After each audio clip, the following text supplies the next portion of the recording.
I знаењето е производ што во последно време добива се поголема цена на пазарот.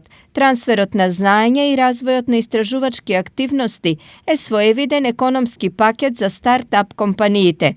Во истиот е вметнат и нов финансиски инструмент.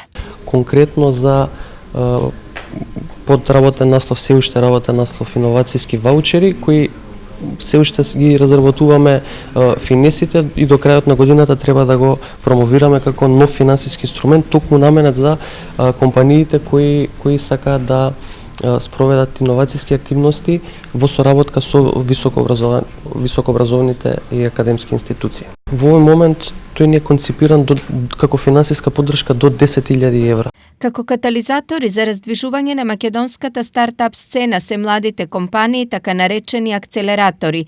Првиот инвестициски циклус за финансиска поддршка на стартап компаниите е повеќе од позитивен. Ни се јавија 50 апликанти, од кои 13 влегува во предакцелераторска програма, 8 беа во демо денот, кои што презентираа пред Комитет за одобрување на инвестиции, а веќе сме пред носење на финална одлука за инвестирање во 2 или 3 најатрактивни стартапи, кои што имаат глобален иновативен потенцијал и голем потенцијал за раст.